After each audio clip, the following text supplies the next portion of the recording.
cómo un hombre nacido en los confines de un imperio terminó liberando a medio continente y cambiando el destino de América para siempre. A fines del siglo XVIII, el mundo estaba en llamas. Revoluciones y guerras agitaban Europa, mientras en América los pueblos comenzaban a despertar de un largo dominio colonial. En 1778, en la pequeña localidad de Yapeyú, en el entonces Virreinato del Río de la Plata, nació José Francisco de San Martín. Su infancia fue breve en estas tierras porque a los 6 años su familia se trasladó a España, donde creció y se formó bajo la bandera del imperio que dominaba América. Allí, el joven San Martín entró al ejército real y combatió en algunos de los escenarios más duros de Europa, desde las campañas contra los moros en el norte de África, hasta la lucha titánica contra las tropas de Napoleón. Aprendió estrategia, disciplina y el arte de la guerra moderna. Pero algo más profundo se estaba gestando en él. En el fragor de la batalla y en el contacto con las ideas revolucionarias que recorrían Europa, San Martín comenzó a concebir un propósito mayor: la independencia de su tierra natal.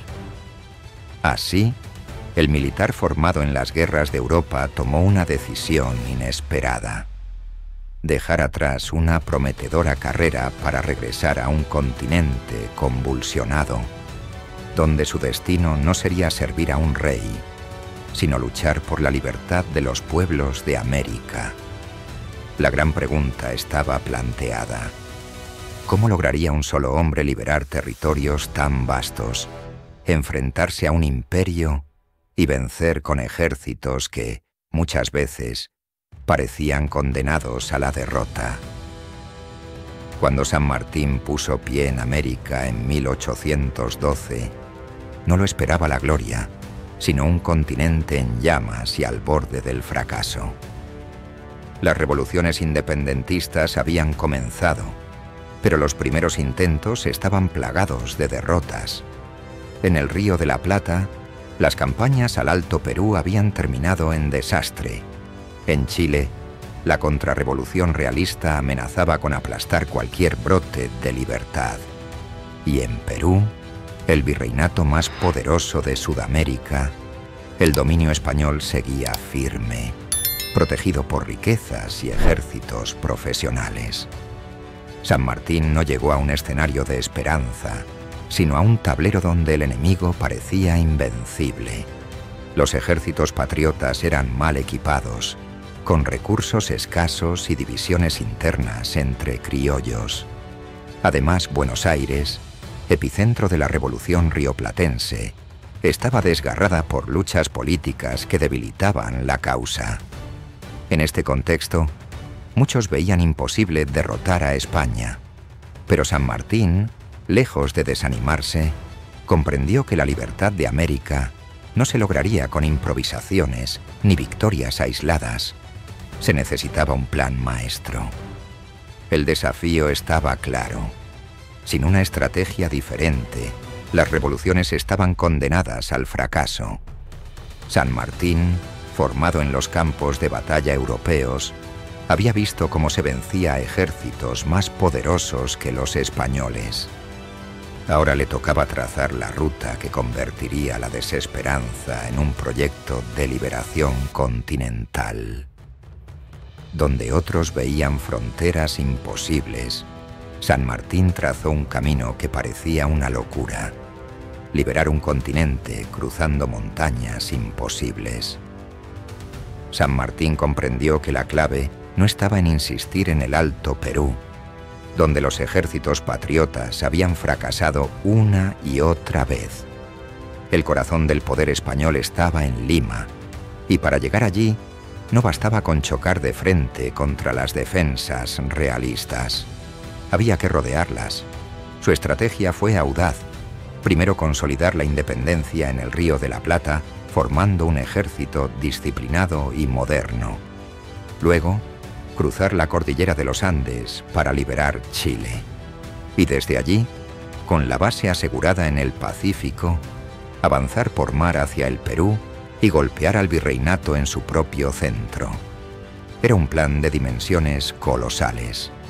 La cordillera, con cumbres que superaban los 4.000 metros, era vista como un muro infranqueable.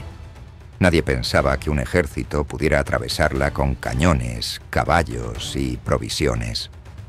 Pero San Martín lo visualizó con precisión militar y con fe inquebrantable. Mientras tanto, en Mendoza, trabajó sin descanso para dar forma a su obra, el Ejército de los Andes. Allí reunió voluntarios, entrenó a soldados campesinos y gauchos hasta convertirlos en una fuerza temible y forjó una unidad que iba más allá de la política. Una causa común, la independencia. El plan estaba trazado y el ejército listo. El destino de América dependería de una empresa nunca antes intentada. Atravesar los Andes para golpear al enemigo donde menos lo esperaba. En enero de 1817 comenzó una de las gestas más extraordinarias de la historia militar, el cruce de los Andes. Más de 5.000 hombres, acompañados de artillería, caballos y miles de mulas de carga, iniciaron el ascenso por pasos helados donde la vida pendía de un hilo. El frío cortante, la falta de oxígeno y los abismos mortales hacían del camino un suplicio. Pero el ejército, impulsado por la visión de su líder, avanzaba con disciplina. San Martín dividió a sus tropas en varias columnas para confundir al enemigo y aprovechar distintos pasos cordilleranos. Cada jornada era una lucha contra la naturaleza. Hombres congelados, animales que caían en precipicios, provisiones escasas. Sin embargo, la moral no se quebraba. La esperanza de libertad pesaba más que el cansancio. Finalmente, en febrero, el Ejército de los Andes descendió sobre Chile. El choque decisivo llegó en la batalla de Chacabuco, el 12 de febrero de 1817. Allí, San Martín desplegó toda su estrategia. Mientras una columna atacaba de frente, otra envolvía al enemigo. En pocas horas, el ejército realista fue derrotado y Santiago quedó en manos de los patriotas. Chile era libre y el plan de San Martín había dado su primer gran fruto. Pero no era el final. Desde allí la mirada estaba puesta en el objetivo supremo, el corazón del poder español, el virreinato del Perú. La imposible travesía se había transformado en victoria. San Martín había demostrado que la audacia y la estrategia podían doblegar montañas y ejércitos. El momento estaba maduro para dar el golpe final en Lima. San Martín había cruzado montañas y derrotado ejércitos, pero su misión aún no estaba cumplida. El corazón del poder español seguía latiendo en Lima. Tras asegurar Chile, San Martín impulsó la creación de una flota que, bajo el mando del almirante Lord Cochrane, permitió transportar al ejército libertador hacia las costas peruanas. En 1820, inició la campaña que llevaría la guerra directamente al virreinato del Perú. San Martín no solo fue un estratega militar, sino también un político hábil. Comprendía que la independencia debía ser algo más que batallas ganadas. Necesitaba legitimidad, apoyo popular y alianzas sólidas. Así, buscó el respaldo de criollos, mestizos e incluso de sectores moderados del poder colonial que veían en él un líder capaz de construir un nuevo orden. El 28 de julio de 1821, en Lima, San Martín proclamó la independencia del Perú y asumió el título de protector. La bandera española flameaba aún en fortalezas como el Callao, pero la independencia había sido declarada y el rumbo de la historia ya no tenía retorno. Sin embargo, San Martín sabía que su camino había llegado a un límite. En 1822 se reunió en Guayaquil con otro gigante de la emancipación, Simón Bolívar. De ese encuentro histórico surgió una decisión trascendental. San Martín, en un acto de humildad y visión, decidió apartarse y dejar que Bolívar completara la obra en el Perú. Renunció a sus cargos y partió hacia el exilio, convencido de que su deber estaba cumplido. San Martín no volvió a pisar suelo americano. Sus últimos años los pasó en Europa, en la discreción y el silencio. Pero su legado perduró. Había abierto el camino para que medio continente alcanzara la libertad. Argentina, Chile y Perú debían su independencia, en gran parte, a la visión de aquel hombre que unió disciplina militar con un sueño continental. La historia de José de San Martín no es solo la de un general, sino la de un arquitecto de la libertad. Un hombre que entendió que la independencia no se gana en un día ni en una batalla, sino en la suma de sacrificios, estrategia y renuncias personales.